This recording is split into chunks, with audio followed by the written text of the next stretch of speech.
orang yang datang ke rumah, ya saudaranya, kerabatnya, ya sebagai tamu. Apa adab-adab yang harus mereka perhatikan dalam hal ini, sehingga apapun yang mereka akan lakukan ketika itu, baik bagi pemilik rumah ataupun bagi seorang tamu, ya segala perkara tersebut bisa mendatangkan pahala bagi mereka semua. Apa yang mereka lakukan ketika itu minimal bisa menjauhkan mereka dari dosa ataupun siksa Allah kelak pada hari kiamat. Dan masih banyak lagi keutamaan yang lain yang kalau kita melakukan adab-adab dalam hal pertemuan ini, maka Allah Subhanahu wa taala akan memberikan kebaikan-kebaikan kepada kita, baik di kehidupan dunia kita ini, lebih-lebih lagi nanti di kehidupan akhirat kita. Jamaah sekalian, rahimani wa rahimakumullah jami'an. Ya, sebelum kita masuk ke adab-adab yang ada, seperti biasa, pengarang kitab ini Syekh Fuad Ibn Abdul Aziz Asy-Syalhub hafizahullah taala selalu memuqaddimahi, mendahului setiap adab dalam kitab yang mulia ini dengan ayat-ayat Al-Quran dan hadis-hadis Nabi Muhammad SAW. Sekali lagi, agar kita semakin yakin, apapun yang disebutkan oleh pengarang nantinya berkaitan dengan adab-adab yang ada, ini sungguh bukan merupakan hasil pikir beliau, namun itu semua adalah hasil penelitian beliau dari Al-Quran dan Sunnah Nabi Muhammad SAW. Dan di antara ayat yang beliau sebutkan dalam kitab yang mulia ini terdapat dalam surat Al-Dzariyat ayat 24 sampai 27. Dalam ayat yang mulia ini ketika Allah Subhanahu wa taala menyebutkan tentang bagaimana Nabi kita Ibrahim memuliakan tamu-tamu yang datang kepada beliau. Allah taala berfirman, "A'udzu billahi minasyaitonir rajim. Hal ataka haditsu dhaifi Ibrahim al-mukramin." Apa artinya? Apakah telah datang kepadamu wahai Muhammad tentang kisah para tamunya Nabi kita Ibrahim alaihi salam al-mukramin, tamu-tamu yang dimuliakan. Iddakhalu alaihi faqalu salama. Dalam ayat yang mulia ini Allah Ta'ala mengisahkan kepada kita tentang bagaimana Nabi kita Ibrahim alaihissalam memuliakan tamunya, padahal tamu-tamu beliau ini tamu yang tak beliau kenal. Orang-orang yang asing datang kepada beliau. Bagaimana sikap beliau Nabi kita Ibrahim alaihissalam? Hal ataka haditsu dhaifi Ibrahim al-mukramin. Apakah telah datang kepada wahai Muhammad hadis tentang kisah para tamu Nabi kita Ibrahim al-mukramin yang dimuliakan sama beliau? Iddakhalu alaihi faqalu salama. Ketika para tamunya masuk ke dalam rumahnya atau datang kepada rumahnya, faqalu salama, mereka mengucapkan salam kepada Nabi kita Ibrahim alaihissalam. Al-mukramin adalah para tamu dari kalangan malaikat-malaikat yang mereka wujudnya manusia, datang kepada Nabi kita Ibrahim sebagai tamu bagi beliau dan orang-orang yang tidak beliau kenal ketika itu. Namun iddakhalu alaihi faqalu salam, ketika mereka datang mereka bersalam kepada Nabi kita Ibrahim alaihissalam. Faqalu salama, qala salamun qaumun munkarun. Mendengar salamnya mereka, langsung serta-merta Nabi kita Ibrahim menjawab salam mereka dengan mengatakan salamun qaumun munkarun, dan semoga keselamatan juga atas kalian wahai orang-orang yang tak dikenal. Ini sambutan dari pertama datang. Lihat bagaimana Nabi kita Ibrahim menyambut tamunya, menyambut tamunya dengan ucapan salam dan balasan salam sebagai pemuliaan beliau kepada mereka. Padahal tamu-tamu ini orang yang tak beliau kenal ketika itu.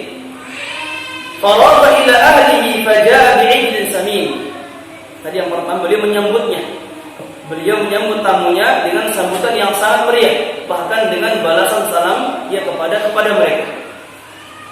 Yang kedua, faragha ila ahlihi.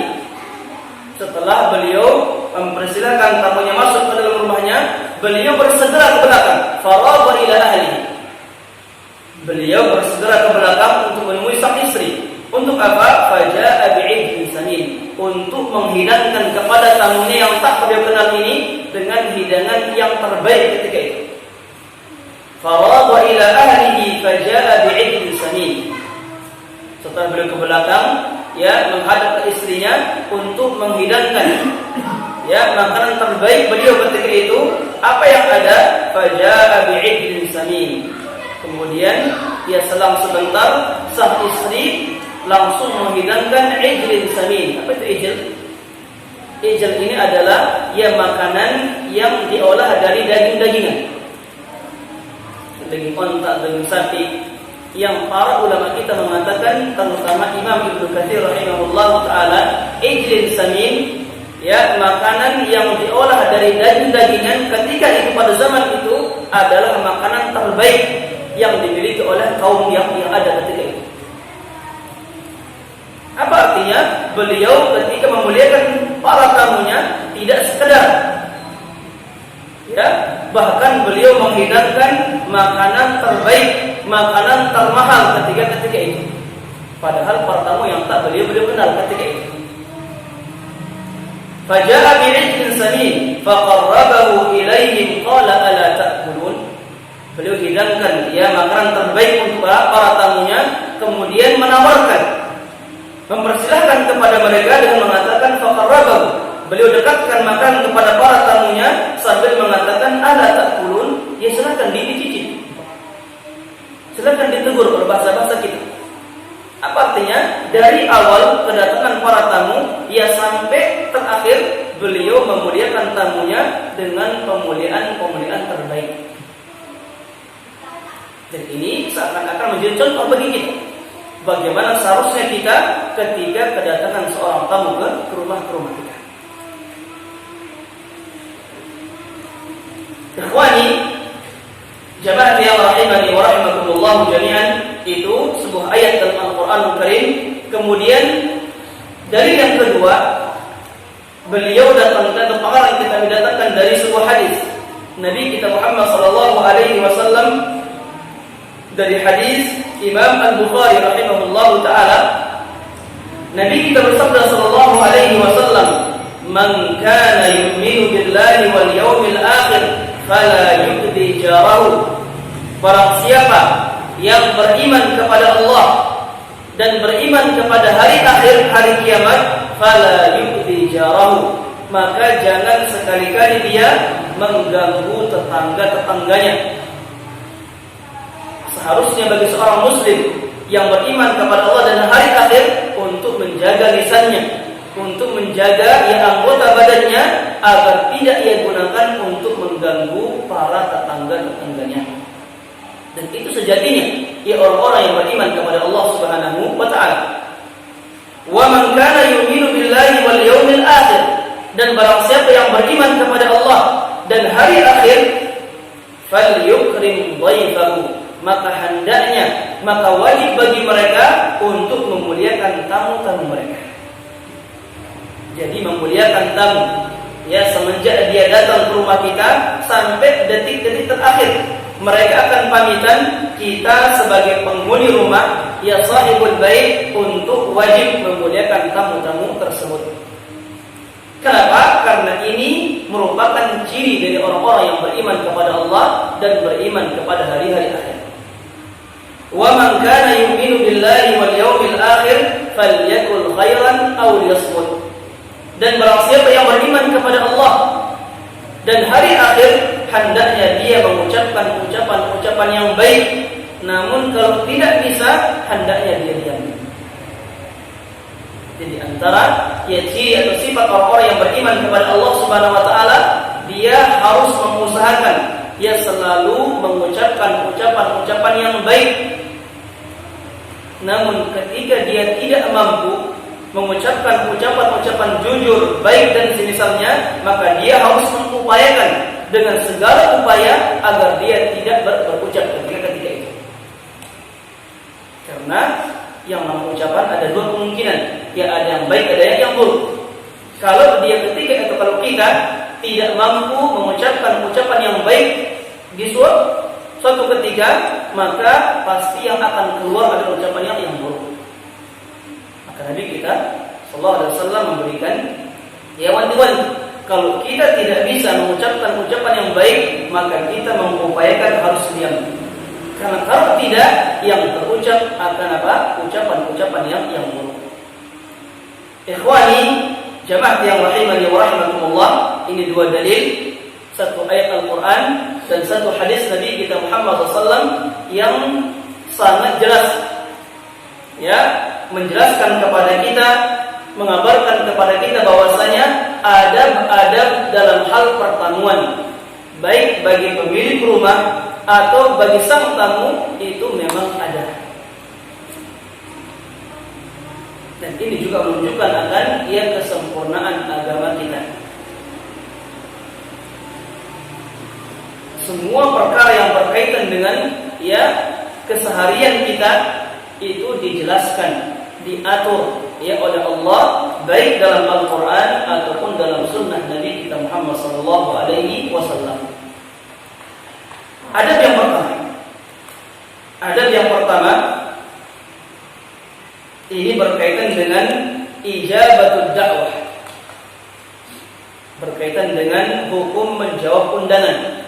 Karena undangan ini bisa dikatakan sebab yang akan mendatangkan pertemuan. Apa hukum menjawab sebuah undangan? Pengarang kitab ini mengatakan, hafizahullah taala, qad ja'at ahaditsu katsiratun fi ijabati da'wah. Ya, sangat banyak hadis-hadis dari Nabi kita Muhammad sallallahu alaihi wasallam yang menjelaskan kepada kita tentang hukum menjawab sebuah undangan. Minha qauluhu sallallahu alaihi wasallam, ya di antaranya sabda Nabi kita Muhammad sallallahu alaihi wasallam, haqqul muslim 'alal muslimi khamsun. Dalam riwayat yang lain dikatakan haqqul muslim 'alal muslim sittun. Hak seorang muslim atas muslim lainnya, atau kewajiban seorang muslim kepada muslim yang lainnya itu ada 5 atau ada 6. Disebut diantaranya raddus salam wa iyadatul marid wa ittiba'ul janaiz wa ijabatud da'wah wa tashmitul atis. Salah satu diantaranya menjawab suatu undangan yang ditujukan kepada kita. Hanya saja dalam masalah menjawab undangan ini, para ulama kita membagi undangan-undangan tersebut. Di antara Imam Ibnu Qayyim rahimahullah dan para ulama yang lain, dalam hal menjawab sebuah undangan, mereka membagi undangan tersebut menjadi 2 macam. Ada yang pertama, ad-da'watu ila walimatil urs. Yang pertama, undangan khusus untuk walimah, undangan pernikahan. Yang kedua, ad-da'watu li ghairi walimatil urs. Yang kedua, undangan yang selain undangan pernikahan, undangan akikah, syukuran, atau undangan-undangan yang lain yang selain undangan pernikahan. Dalam hadis yang lain, Nabi kita menyebutkan juga sallallahu alaihi wasallam, sama dari hadis Imam Bukhari rahimahullah, Nabi kita bersabda sallallahu alaihi wasallam, ajibu hadhihi da'wah idza du'itum laha. Wajib bagi kalian untuk menjawab sebuah undangan jika ditujukan kepada kalian. Qala wa kana Abdullah bin Umar ya'ti ad-da'wata fil ursi wa ghairi al-ursi wa huwa Sahabat yang mulia Abdullah bin Umar radhiyallahu ta'ala anhu ini salah seorang sahabat yang paling bersemangat dalam mengikuti sunnah Nabi kita Muhammad sallallahu alaihi wasallam. Ketika beliau mendengar sabda Nabi kita yang kedua ini, ajibu hadhihi da'wah idza du'itum laha, wajib bagi kalian untuk menjawab sebuah undangan jika ditujukan kepada kalian. Beliau sebagai praktek pengamalan dari hadis yang mulia ini dikisahkan tentang beliau ini selalu menjawab undangan yang datang kepada beliau, baik undangan yang sifatnya undangan pernikahan atau yang lainnya. Bahkan juga wa huwa shaim, beliau tetap menjawab undangan padahal beliau dalam keadaan berpuasa ketika itu. Namun dalam hal ini dua jenis undangan tadi, para ulama kita berbeda pendapat dalam masalah tersebut. Wa jumhur ahli ilmi, namun jumhur para ulama, kebanyakan para ulama ketika berbicara tentang hukum menjawab undangan, beliau atau mereka mengatakan wa jumhur ahli ilmi ala anna ijabat ad-da'wati mustahabbatun illa da'wat al-ursi. Mereka mengatakan pendapat yang paling kuat dalam masalah ini bahwasanya menjawab undangan atau menjawab sebuah undangan yang datang kepada kita itu hukumnya mustahab sunnah, kecuali da'wat al-ursi, kecuali undangan pernikahan. Jadi semua undangan itu hukumnya sunnah untuk dihadiri, kecuali undangan pernikahan. Dan ini menurut jumhur para ulama. Mana dalil mereka? Mana pegangan mereka? Di antara pegangan mereka sebuah hadis dari Nabi kita yang mulia sallallahu alaihi wasallam dari Imam Al-Bukhari wa Muslim, muttafaqun alaih. Dalam hadis yang mulia ini Nabi kita bersabda sallallahu alaihi wasallam, syarrut ta'ami ta'amul walimah. Seburuk-buruk makanan itu adalah makanan yang dihidangkan ketika walimah. Seburuk-buruk makanan adalah makanan yang dihidangkan ketika walimah pernikahan. Yud'a lahal aghniya'u wa yutrakul fuqara'u, karena biasanya yang diundang itu orang-orang yang mampu saja dan mereka meninggalkan orang-orang miskin. Itu alasannya. Seburuk-buruk makanan yang dihidangkan dalam walimah pernikahan adalah makanan walimah.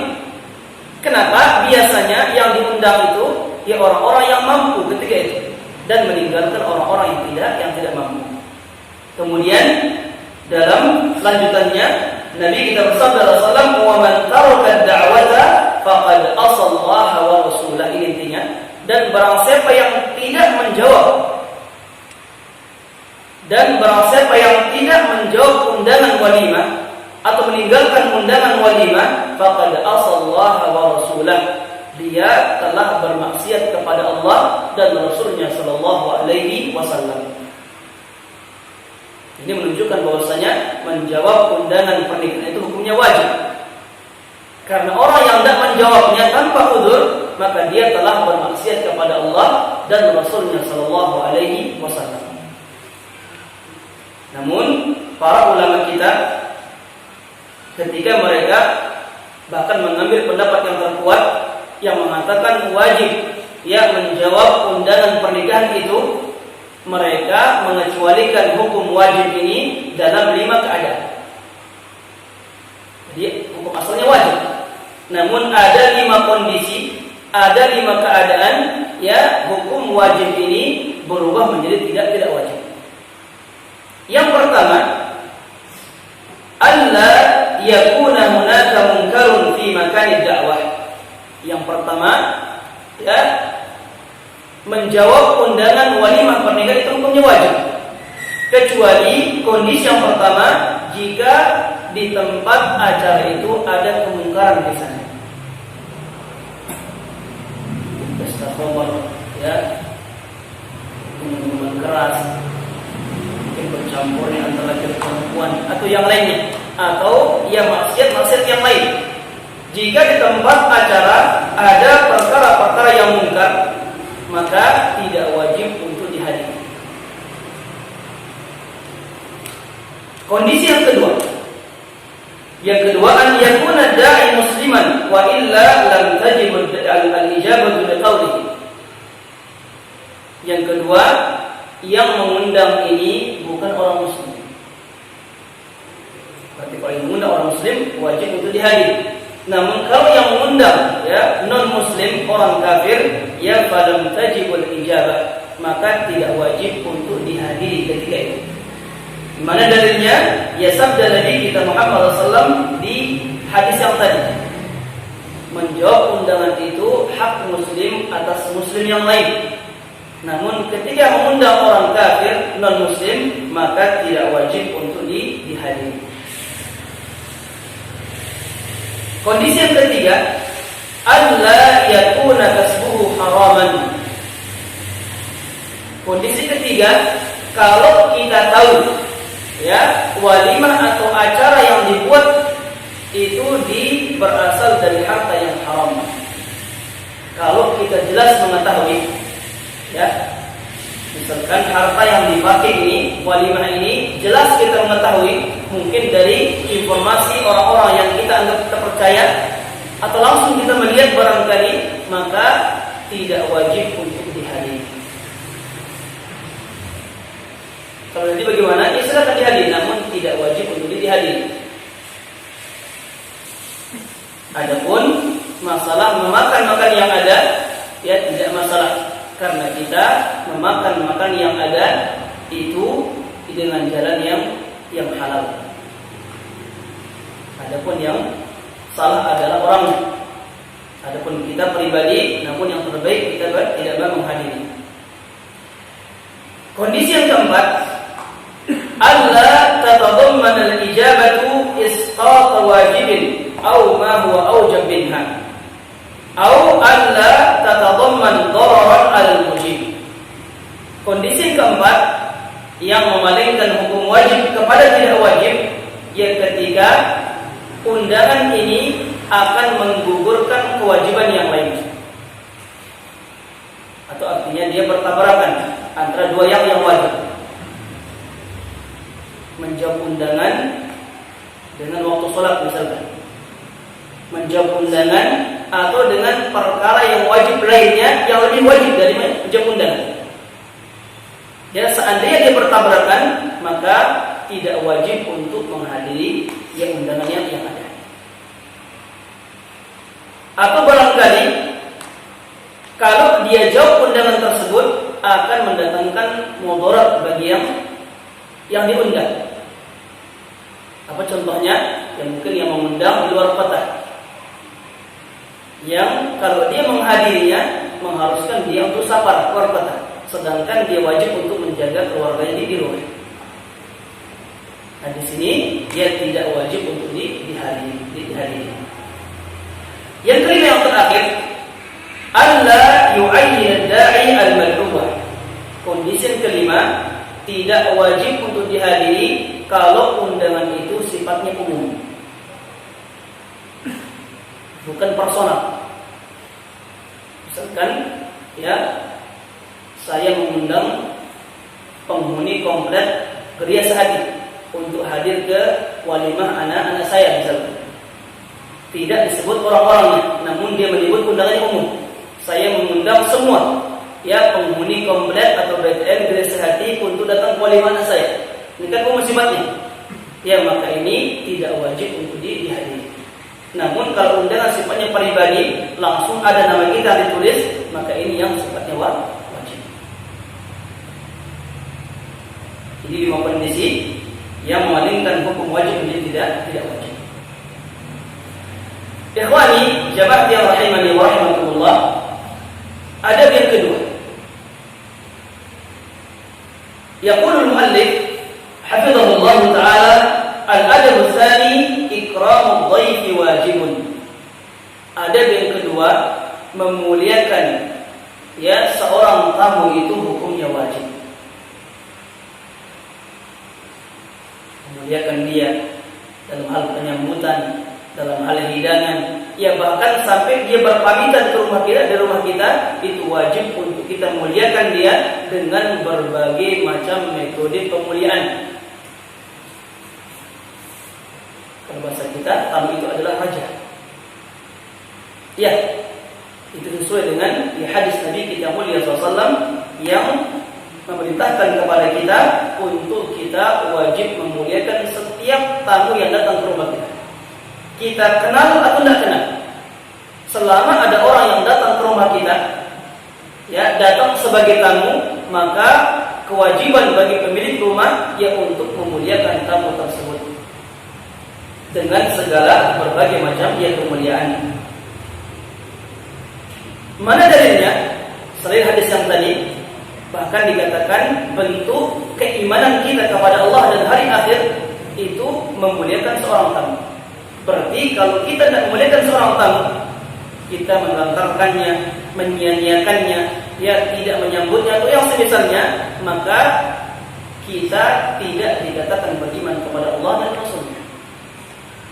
Dalil yang kedua, ini sekarang jelas lagi sekarang ini, datang dari hadis sahabat Uqbah bin Amir radhiyallahu ta'ala anhu. Qala, beliau berkisah, qulna ya Rasulullah, beliau pernah berkisah tentang kisah beliau pernah diutus oleh Nabi kita Muhammad SAW untuk datang ke sebuah kampung.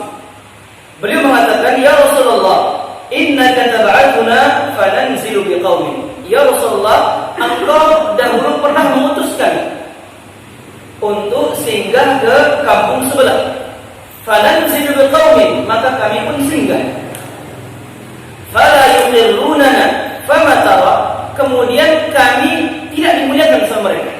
Kami turun, kami singgah ya di sebuah kaum, namun mereka tidak memuliakan kami, tidak disambut, ya, tidak dipersilahkan atau yang lainnya. Intinya tidak dimuliakan. Fama tara, apa pendapatmu? Faqala Nabi SAW, mendengar ucapan itu, Nabi kita bersabda SAW, in nazaltum biqaumin, jika kalian singgah di sebuah kaum, turun dan bertamu, atau turun singgah menjadi seorang tamu, fa'amaru lakum bima yanbaghi lidhayfi faqbalu. Jika kalian turun singgah di sebuah kaum, kemudian mereka ya memuliakan kalian sebagai seorang tamu, terima, maka terimalah pemuliaan dari mereka. Fa illam yaf'alu, namun sebaliknya, jika mereka tidak memuliakan kalian, apa artinya? Tidak memberikan hak bagi kalian. Kan tadi dikatakan hakul muslim, ya, hak seorang muslim yang harus ditunaikan oleh muslim lainnya, menjawab dakwah atau ia memuliakan seorang tamu. Itu hak. Dikatakan fa illam yaf'alu, jika mereka tidak melakukannya, tidak memuliakan kalian, fakhudhu minhum, maka ambillah, ini perintah dari Rasulullah. Maka ambillah dari mereka hak kalian sebagai seorang tamu. Maka ambillah dari mereka hak kalian sebagai seorang tamu, karena itu wajib dari mereka. Apa artinya? Nabi kita merintahkan kepada kita untuk maksa ngambil. Kenapa? Ya, dengan kita memaksa ngambil, apa artinya? Kita seakan-akan menyelamatkan mereka dari dosa. Kok bisa begitu? Ya ini wajib bagi mereka. Nabi kita perintahkan kita untuk mengambil dari mereka, ambil perintah. Kenapa? Dengan kita memaksa ngambil, itu artinya kita akan menyelamatkan mereka dari dosa yang akan diberikan kepada mereka.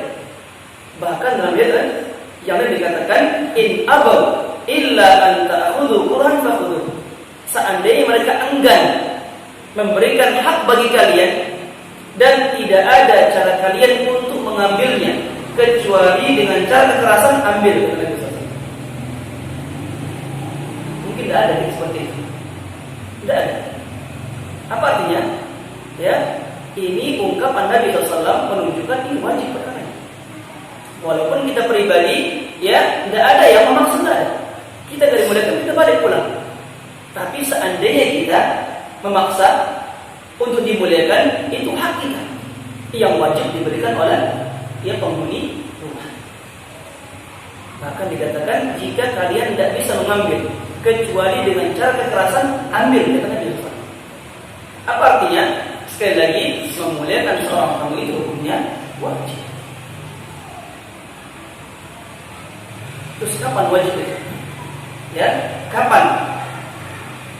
Maka hari pertama, hari kedua kalau dia menginap di rumah kita, hari ketiga itu atau bagaimana?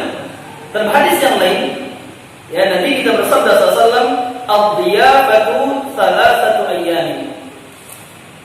Bagi seorang tamu atau di antara adab seorang tamu, hendaknya dia melakukan pertemuan 3 hari saja. Ini aturan dari agama kita. Ad-diyafatu salasatu ayyamin. Kadar pertemuan yang baik itu adalah 3 hari. Kalau imannya kita nambah dari sehari, kita mungkin kebanyakan sejam 2 jam cukup. Tapi ada yang terkadang sampai menginap, sampai membutuhkan berhari-hari. Kalau ada seperti itu, maka pertemuan terbaik itu dia 3 hari. Ad-diyafatu salasatu ayyamin wa ja'izatuhu yaumun wa lailah. Dan hari pertama itu yang wajib hukumnya. Hari pertama itu ya hukumnya wajib untuk memuliakan seorang tamu. Wala yahillu lirajulil muslim an yuqima 'inda akhihi hatta yuqsimahu. Dan tidak halal, berarti haram. Dan tidak halal bagi seorang muslim ya untuk berlama-lama menjadi seorang tamu di rumah saudaranya sampai lama-lama ini menjadikan temannya ini berdosa. Ada seperti itu? Ada mungkin dari kita yang orang-orang yang tidak tahu adab, yang dia nggak tahu, tidak melihat kondisi ya tuan rumah, tidak melihat kondisi keuangan temannya. Yang penting dia bertamu. Ya, kapan dia pulang ya semua-semuanya. Dia lupa dengan dia berlama-lama di sana, dia tidak tahu tuan rumah sudah tidak punya uang untuk memuliakan dia. Apa yang terjadi? Ya, tuan rumah membicarakannya, menggibahnya, berburuk sangka kepadanya. Apa artinya? Ini dia berlama-lama di rumah temannya, menjadikan temannya berbuat dosa, menggibahnya, ya, atau hal-hal yang semisal. Jadi tidak halal bagi seorang muslim untuk berlama-lama menjadi seorang tamu yang sampai menjadikan pemilik rumah itu berdosa. Bagaimana berdosanya? Kalau ya Rasulullah, wa kaifa yuqsimu? Kok bisa ada seorang tamu menjadikan tuan rumah itu berdosa? Bagaimana? Ya caranya, qala yuqimu indahu wa la syai'a lahu yuqdihi. Dia berlama-lama di tempat dia tuan rumah sampai tuan rumah tidak memiliki apa-apa untuk memuliakannya. Kan wajib hukumnya tadi. Apalagi ya sampai tuan rumah membicarakan keburukannya, menyebutkan aibnya, menggibahnya atau hal-hal yang semisal yang membawakan dosa bagi pemilik rumah. Hadis ini dijelaskan oleh para ulama kita, di antara Imam An-Nawawi rahimahullah, Imam Ibnu Qayyim rahimahullah, dan para imam yang lain ketika menjelaskan tentang arti dari ya masalah pertemuan ini. Beliau mengatakan rahimahullah, Imam Ibnu Qayyim, inna lidh-dhaifi haqqan 'ala man nazala bih. Jadi hadis ini kata beliau menunjukkan bahwasanya untuk seorang tamu itu ada hak baginya dari pemilik rumah. Ada hak-hak yang wajib digunakan kepada dia dari siapa? Dari pemilik rumah. Dari siapa yang dia singgahi. Wa huwa salasu maratib. Dan hak ini ada 3 macam kata beliau. Hak ini jadi hak yang harus ditunaikan oleh tuan rumah kepada tamunya. Itu ada 3 tingkatan. Yang pertama hakun wajib. Yang pertama hak yang sifatnya wajib, di mana pemilik rumah wajib memberikan kepada tamu. Yang kedua wa tamamul mustahab. Yang kedua yang sifatnya penyempurnaan, sunnah untuk menyempurnakan yang wajib tadi. Yang ketiga wa sadaqatun minas sadaqat. Tingkatan ketiga hak yang sifatnya sedekah. Kalau diberikan sama tuan rumah, ya alhamdulillah. Kalau enggak, ya tamu enggak boleh marah. Dikatakan fal haqqul wajibu yauman wa lailah, dan hak yang wajib itu adalah di hari pertama, sehari semalam. Semenjak dia datang, misalkan pagi sampai pagi besok, itu wajib bagi tuan rumah untuk memuliakan tamu. Bagaimana caranya? Ya memberikan perhatian lebih, sambutannya, sajiannya, ya, atau pemuliaan yang lain yang sifatnya lebih, itu wajib di hari pertama, ya, sehari semalam. Kemudian 2 hari berikutnya, hari kedua dan ketiga, itu namanya tamamul mustahab, menyempurnakan yang wajib tadi. Apa artinya? Tuan rumah masih dianjurkan oleh agama kita untuk memuliakan tamu.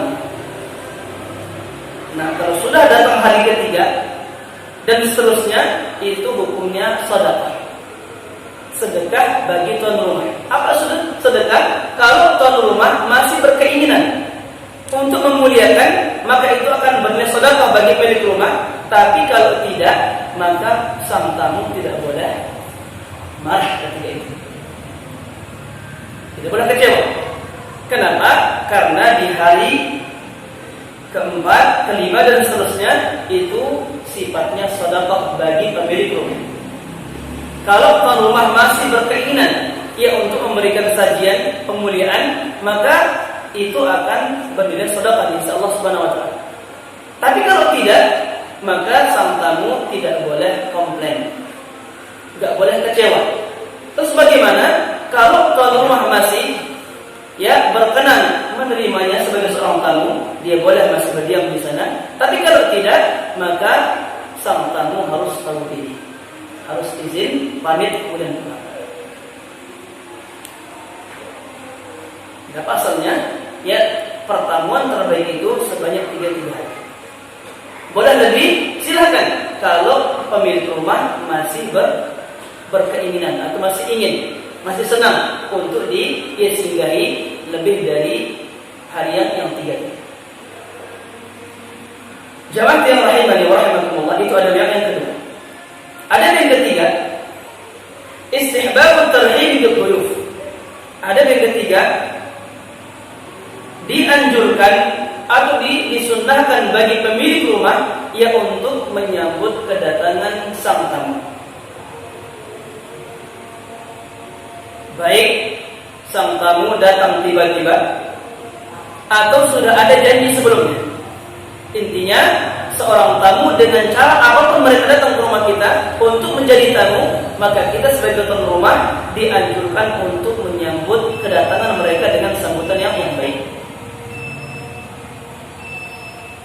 Ya, dan ini mujarrab berbahasa kita. Pasti akan apa? Akan mendatangkan kebahagiaan, kenyamanan di hati sang tamu. Dan itu merupakan pahala atau ibadah besar dari Allah Subhanahu wa taala. Apa itu? Memasukkan kebahagiaan di hati saudara kita sesama mukmin. Mana dalilnya? Ya sabda Nabi kita Muhammad SAW, wa ahabbul a'mali ila Allah azza wa jalla sururun yudkhiluhu ala akhihi muslim. Dan di antara amalan yang paling dicintai oleh Allah Subhanahu wa taala adalah memasukkan kebahagiaan di hati ya saudara kita sesama muslim. Dengan cara apa? Dengan cara apa? Bahkan dengan sekedar senyum kita bisa masukkan ke mereka itu baik. Apalagi dengan apa? Menyambut ya dengan sambutan yang meriah atau sambutan-sambutan yang lain. Dan ini juga merupakan ya sunnah kebiasaan Nabi kita Muhammad SAW ketika beliau kedatangan seorang tamu dari siapapun, bahkan dari non muslim sekalipun ketika itu. Dan dalilnya yang terakhir ini sabda Nabi kita Muhammad SAW dari hadis Imam Bukhari dan Muslim rahimahullah taala. Beliau ketika lamma qadima wafd Abdul Qais, ketika beliau di awal-awal ya menyebarkan agama Islam ketika beliau didatangi oleh sebuah kabilah Abdul Qais kepada beliau datang sebagai utusan. Ketika datang, langsung serta-merta Nabi kita menyambut mereka dengan sambutan ucapan-ucapan yang begitu baik, yang memasukkan kebahagiaan, ketenangan bagi para tamu. Apa kata beliau? Marhaban bil wafdil ladzina ja'u ghaira khazaya wala nadam. Marhaban, ya selamat datang. Jadi marhaban ini bahasa Arab. Kalau kita ungkapkan ke Indonesia, dikatakan dia segala bentuk ungkapan baik, mengandung segala ungkapan kebaikan dalam penyambutan seorang tamu. Jangan sungkan, ya. Apalagi jangan bosan ke rumah. Macam intinya segala ungkapan baik yang kita ucapkan ketika menyambut tamu kita agar mereka tenang, bahagia datang ke rumah kita. Itu marhaban. Ya selamat datang wahai kalian para utusan yang datang kepada kami tanpa ada kerugian dan tanpa ada penyesalan. Datang tidak membawa rugi bagi kami dan tidak membawa penyesalan bagi kami.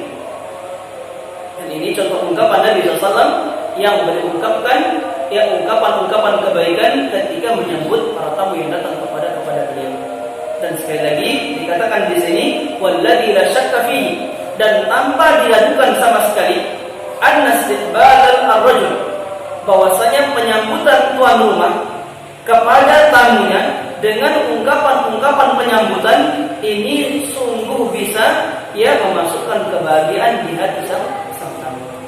Dan itu sekali lagi ibadah besar di sisi Allah Subhanahu wa taala. Jamaah yang rahimani wa rahimakumullah, ini barangkali yang bisa kita sampaikan pada pertemuan kali ini. Nanti kita akan lanjutkan pada pertemuan yang berikutnya. Masih ada sekitar 5 adab lagi yang perlu kita sebutkan di sini, karena 5 adab sisanya ini juga perlu kita perhatikan, baik kita sebagai tuan rumah adapun kita sebagai seorang tamu. Semoga apa yang kita sampaikan pada pertemuan kali ini menjadikan barokah oleh Allah Subhanahu wa taala dan menjadikan ilmu yang bermanfaat bagi kita semua. Amin.